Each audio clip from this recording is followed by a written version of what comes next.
Good evening, friends. I'm Cassandra Joan Butler, Agent 56 with the CIA, Cosmic Intelligence Agency, the wonderful platform across the globe that can answer your astrological needs. It sounds like a commercial, doesn't it? But it really is a wonderful place to learn astrology, to meet astrologers, and have wonderful access to the latest in astrological information.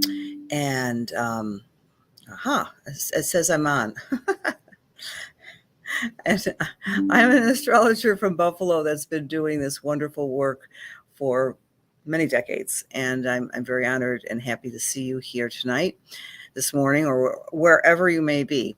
We talk about the phases, the moon phases of the week, and throw some astrology in. We throw some spiritual readings in, and also kind of connect with you. I'm amazed at this past week. It feels like one of the longest weeks in recent memory.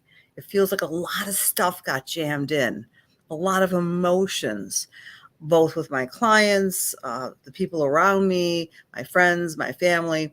It just seemed like a very high-powered week with some drama, and some excitement too, some positivity. So I'm curious to see from you, what was your week like? Did you feel some highs and lows, maybe highers and lowers than normal? Has it seemed like a long week? Pluto has only been in Aquarius for 6 days, friends, all right? The anniversary of the big shift happened on the 23rd. So we're not even into April yet, and it's already Pluto in Aquarius time. And so that's the question of the week. Caprice has been drained. Hi, Rose. Hi, Tanya. Hi, Lynn. Good to see you all. Hi, Louise. You've been feeling that, Louise. Thank you for sharing, Rose. I thank all of you for sharing, please, when I'm in real time or even afterwards.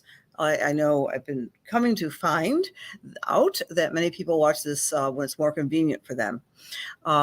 So I appreciate any sort of, goodwill. Sharing is caring. You have a card, please. Thank you. Can I have a card, please? Hi, Rosemary. I'm not sure what that means, darling. Hi, Louise D. from Florida. Thanks for being here. Big hugs to you all. Janet has been saying she's been up and down. Hi there, Marty, dear friend from Lily Dale. Sherry H. Hello. You're busy and exhausted. Good Wednesday evening to you, Jerry, and you, Kelly, and all of you. The highs and lows seem to be my observation. And I'm also observing a lot of mutable signs.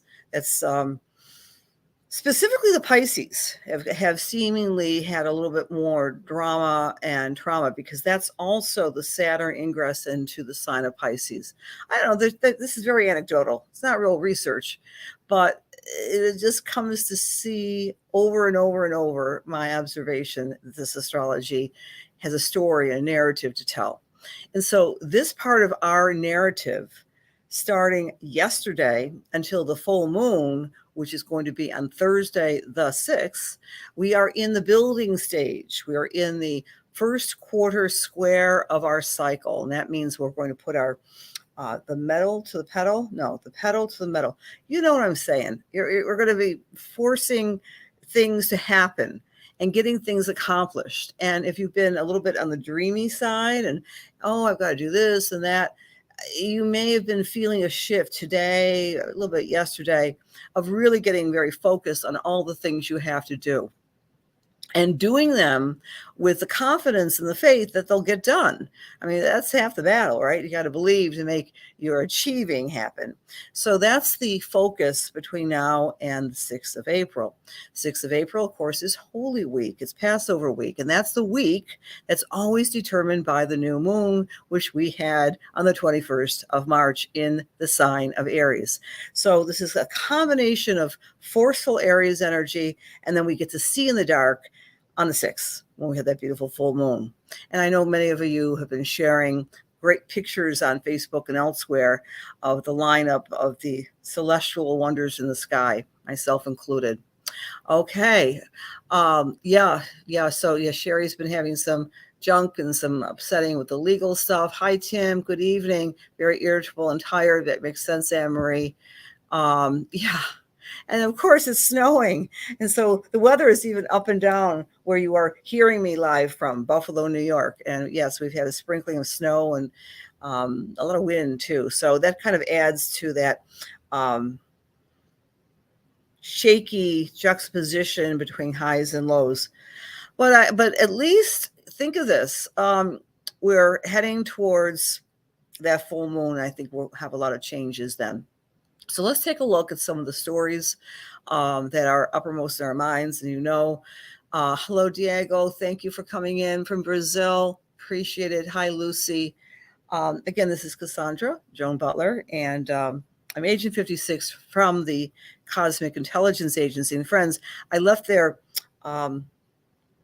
email or their address on the entrance of this webinar. So if you want to take part in a wonderful publication, it's called Time Lords. It comes out quarterly, and it's written and published by the beautiful people at the CIA. I'm very proud to be a part of this organization. And kind of, if we are new to astrology or you've been doing astrology professionally for years, you get a lot out of it. And it's our offering to you. So much good comes from the CIA in terms of sharing. Hi, good evening, Rebecca. Yes, eyes and ears. Yes, Tim. Time Lords. Yes, Time Lords. Yep. What you do, you go to the email address and you give them your email and they will send it to you for free. Isn't that awesome? So please do that. This is my offering for you on a weekly basis. And I generally do classes on Thursdays. Tomorrow I will not. We had a wonderful class last week on Thursday during the ingress, and I'm making that available if anyone would like to purchase that, but it's all on my website, CassandraJoanButler.com. So the first quarter Aries is a time of building. It's when the sun and the moon are square to each other. A 90-degree angle represents action, movement, getting things accomplished, friends. So, that was cut off. The first quarter technically occurred yesterday on Tuesday. Do I have the exact time? Oh, it's not within an easy reach. So we're in first quarter. But here's the point. Here's the Sabian symbol, 8 degrees of Cancer. You can see it on the screen. 8 degrees of Cancer, the Sabian symbol, which is the esoterically derived word picture of each one of the 360 degrees on our mandala of the astrology, is a small naked girl trying to catch a fish. What in the world does that mean? One interpretation is purity and understanding. So there's a pure naivete about trying to catch a fish with your own hands. She's not a fisherwoman. She's not a fisherman. She's a little girl that's playing with these fish. And keeping in mind that the new moon that we started this particular cycle off with was the mermaid degree. And we talked about that last week. The feminine energy embracing a seal, the revolution of evolution. That the human being is prompting the mammal, that's still a mammal, by the way, but it's not a human being, and they're embracing and trying to merge. When I talk about the next couple of stories, this really makes sense. Whoa, hold on to that image, okay? Human beings trying to evolve non-human.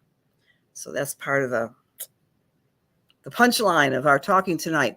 But the purity and understanding is the naivete. The small child, we've all been in that place. We've all been a child trying to do the impossible, to catch a fish with our bare hands. I mean, it's just impossible. So there's a sense of naivete with this first quarter square.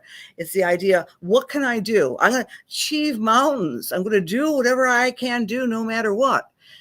Well, this particular phase, this quarter cycle, is trining the South Node.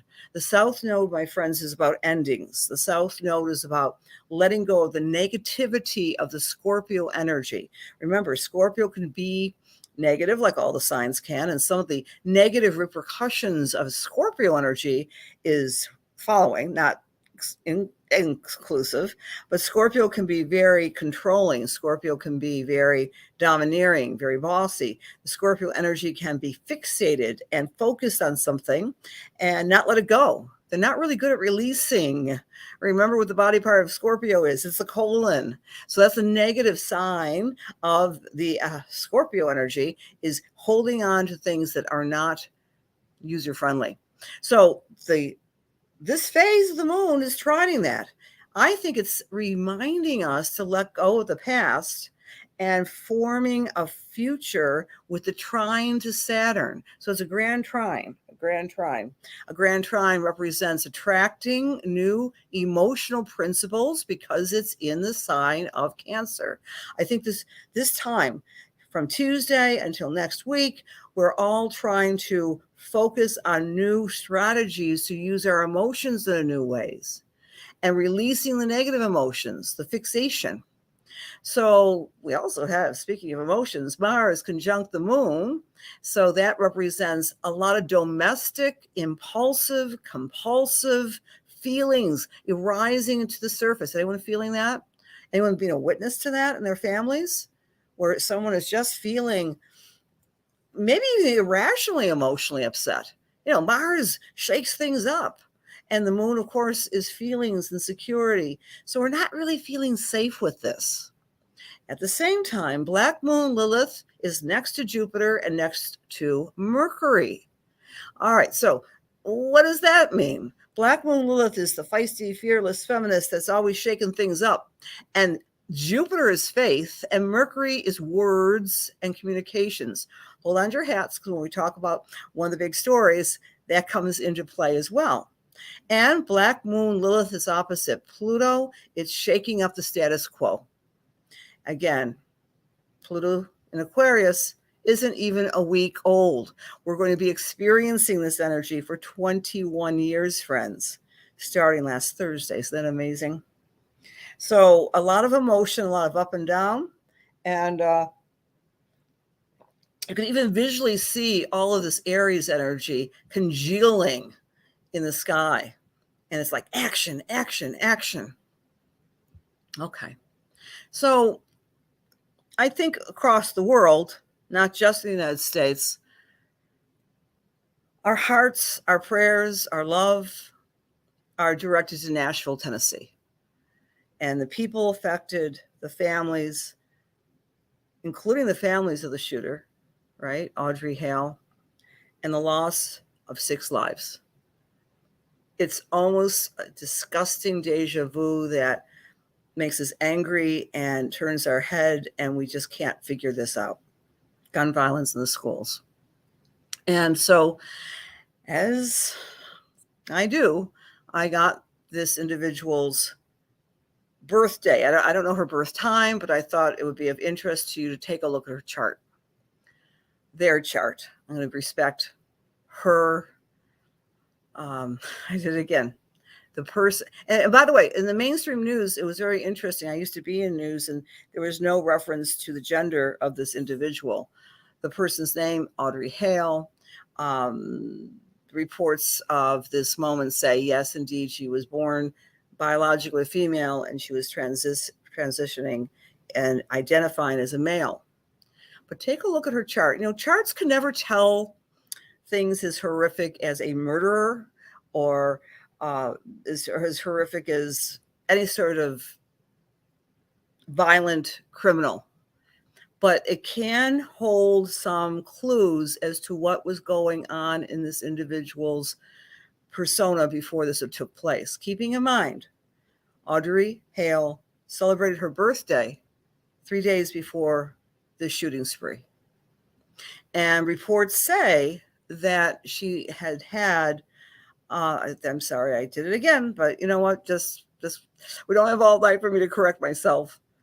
Audrey Hale's parents reportedly are extraordinarily religious. And in the sky, remember, we have that Black Moon Lilith is opposite Pluto. And in this individual's chart, Chiron was opposing Saturn, which was next to the part of spirit. So let's just make a story about this. Audrey Hale grew up in a very religious home. That is Saturn. Saturn is her structure.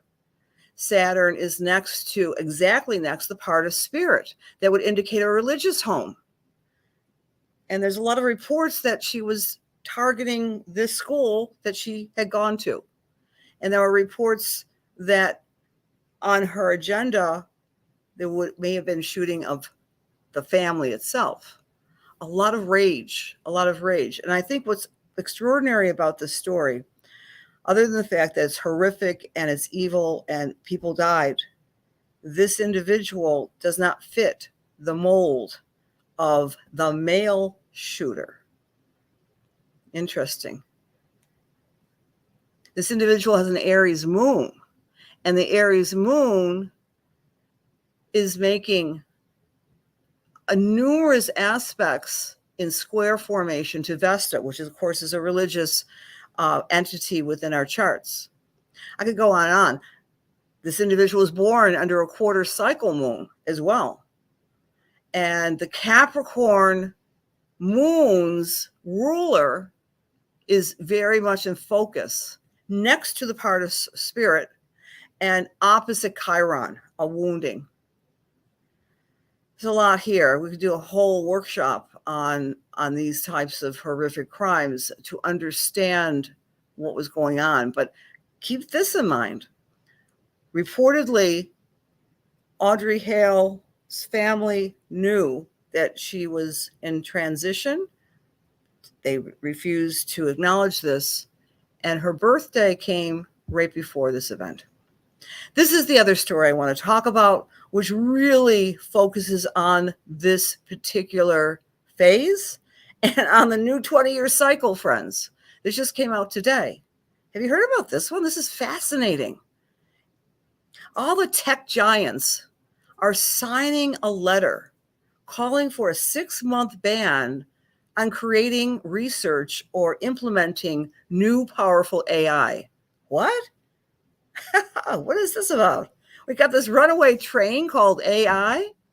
You may be familiar that there's this new application called ChatGPT,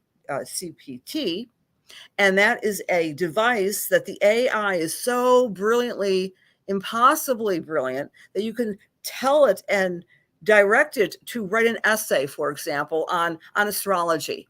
And because these powerful AI units can differentiate between Google's information, other AI entities, and they can pull together a cognitive type of essay.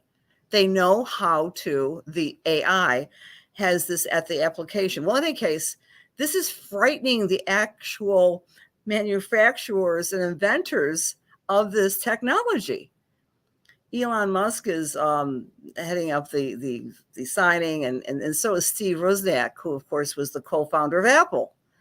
And this letter urges technological companies to immediately cease training any AI systems that would be more powerful than GPT-4, which is the largest language processing AI developed by the San Francisco company that just came out this past year. All right, this is right from the letter. Advanced AI could represent a profound change in the history of life on Earth and should be planned for and managed with care and resources. Unfortunately, this level of planning and management is not happening, even though recent months have seen AI labs locked in an out-of-control race to develop and deploy even more powerful digital minds that no one, not even their creators, can understand, predict, or reliably control. In some ways, that's the naivety of that small, naked girl trying to fish. You can't control things. It's a runaway train. And that's happening. It just came out today, this letter, which is pretty amazing if you think about it. It's the narrative is very archetypal. The inventors invent something. They're saying, stop, halt, let's not do anything more for 6 months. What do you think about that? I know, I remember many years ago, I caught this quote from Elon Musk, and who said, the number one threat to humankind, in his words, is artificial intelligence. And it's very much here. It might not be touching your home exactly, although Siri is an artificial interface, and et cetera, et cetera. But more to come on this story. And why we bring it up is because Pluto in Aquarius is all about technology, among other things. And it's about controlling technology. Pluto is the great controller. Pluto is the power planet. And of course, Aquarius rules everything tech and science. All right. So Tim Hawkins as well. Thank you. That was on South Park this week. It's gotta love satire. Yes, they're always ahead of the curve, aren't they? Okay. Yeah, I'm very new to understanding the concept of the chat GPT, but I am going to put that on my short list of trying to understand and interface it with the astrology as we go forward. And we've got 20 years to try to figure that out, friends. So let's talk about this week. This week, if you are an Aries or Aries rising, it's all about rebuilding the home life, perhaps becoming more structured in your home, cleaning it, deep cleaning it, maybe becoming stronger and more considerate of your family members. For Taurus or Taurus rising, it's all about the way you're using your mind and using your mouth. It's all about being accountable to the words you're using inside to yourself, your self-talk. You can rebuild that. You can catch yourself when you're becoming too critical, Taurus. For Gemini or Gemini rising, this is a great week for you to identify and rebuild your finances, to create a better budget, to pay off debt, whatever that means for you, Gemini. All eyes are on the Cancers or Cancer risers this particular week. It's a time to elevate your wonderful gifts, to become a little bit more confident and do what you want to do for you. Maybe work on yourself, go work out, do something wonderful for self-care as well, Cancer. For Leos or Leo rising, this is a great week for you to meditate, pray, reflect, do something away from the maddening crowd, and take stock of your life in quiet. Quiet is a wonderful therapy, is it not? I think it is, for sure, with all my planets in the 12th house. Virgo, this is a great week for you to identify who your friends are, how you want to assign your spending your time wisely with the people that matter, and making new friends, enjoying the old, all those wonderful things. For Libra or Libra rising, this particular phase is asking you to strengthen your career, strengthen your reputation, and be bold in both. For Scorpio or Scorpio rising, it's all about travel.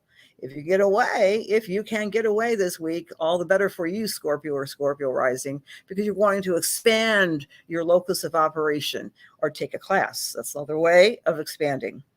For Sagittarius or Sagittarius rising, it's all about you dipping into that inner power, that inner psychological, psychic power that you can rely on and going forth with a lot of confidence. For our Capricorns or Capricorn rising, the focus is on your partner. It's on making things softer, sweeter, and more delectable for you, Capricorn, and your significant other.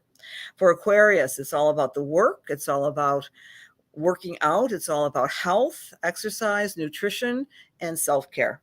And Pisces, it's about the fun. You get to take out your dancing shoes, Pisces, and have fun this week. Find something that really sings to you, that makes you feel happy, and just do it. Just do it, Pisces. Thank you for sharing, my friends. As you share, your name goes into a basket, and then I pick a winner of the Lunar Lights for that month, and you receive some videos, and you receive some personalized reports for you. So the sharer and carer for this week is Kathy Darnell. And I'm not so sure that you are here tonight. But if you're not, Kathy, you very often are. And congratulations, Kathy Darnell from Florida. All right. Thank you all for being here. You guys are never late. You're always on time. I like what you said there, Marcia, I think you pronounced your name, darling. Yeah, people from Elma are notoriously late as well. Me and my best friend I grew up with, her husband and my family kind of joke about something must be in the water from Elma, New York, because I've worked on that a lot, though. But although I was late tonight by a couple of minutes.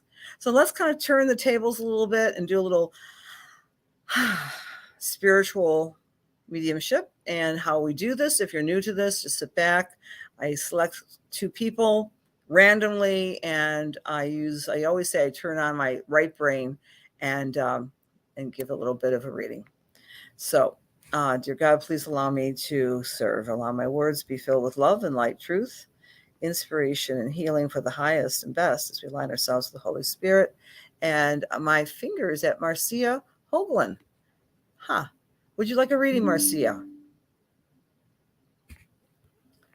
Is Marcia in the room still? Yeah, Marcia. Oh, great to see you too, Shelley.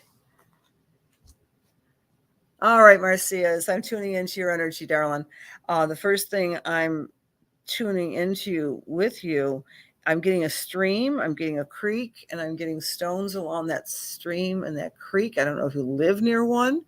Depending on the part of the world you're from, we call them streams or creeks or rivers. Now, a stream or creek is a little different than a river.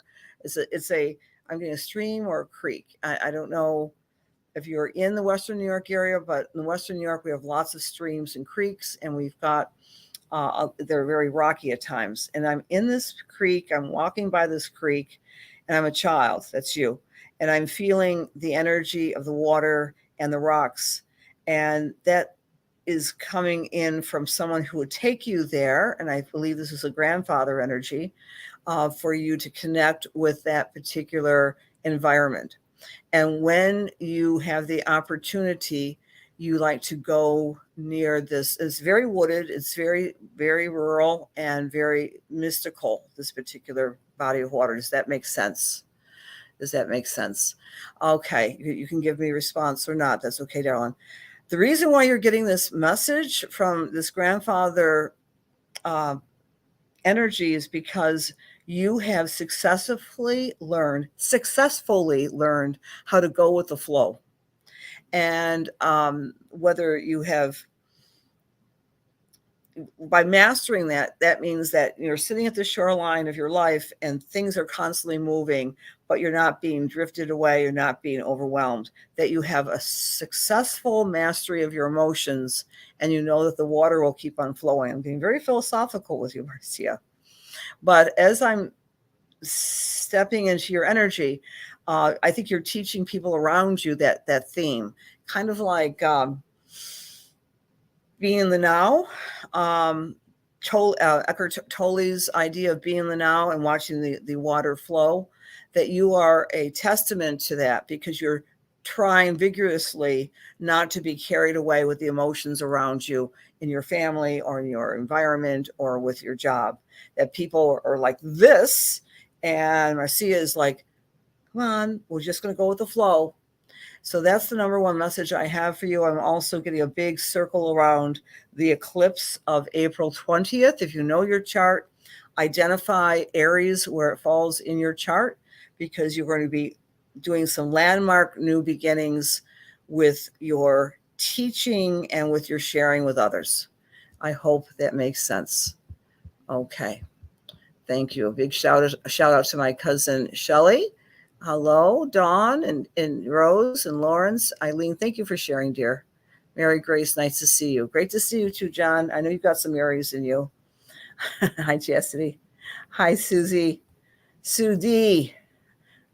Sue D. Meet my cousin Shelley. We all like to cruise. Speaking of cruising, friends, if you're not on my mailing list, please go on my mailing list, because we're already planning our cruise for 2024. It's a healing cruise. If you want to be a part of it, astrologers and healers galore, including Sue. And we're going to have a great time. All the details will be sent to you. Sign up on my newsletter, you'll receive that. Let's do another psychic reading. And the person I'm with, oh, okay. Oh, beautiful blessing, Marcia. You gave me some. Isn't that interesting? Thank you for the feedback. Medicine Lady says you get your power from the water. Thank you for those comments. Great. Okay. All right. One more.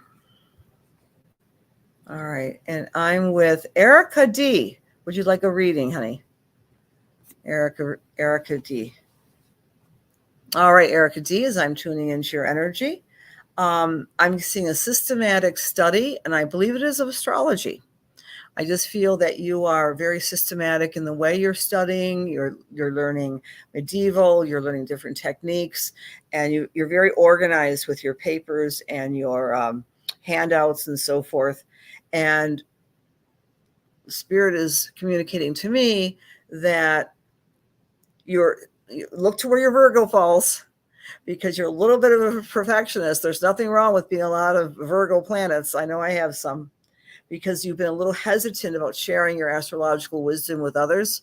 But this will be the year, I believe, that you are going to be cultivating a little bit more of a astrological following, or maybe doing more service with the astrology. When I say service with the astrology, I'm talking about applied astrology. I'm not sure where you are in the business realm with astrology, but maybe even helping businesses plan for their openings and their marketing and their contracts. This is the type of stuff I'm getting for you, Erica. I'm also picking up energy about, I don't think these are animals all at the same time. I don't know if you love dogs or you have any dogs in your lifetime, but it's almost like I'm feeling in spirit a whole lot of puppies. That you have the instincts of these beautiful creatures that we call our animal pets that happen to be dogs. And I don't know if you're thinking about getting another dog, or maybe you're fostering a dog or something like this, but I'm feeling a lot of dog energy with you.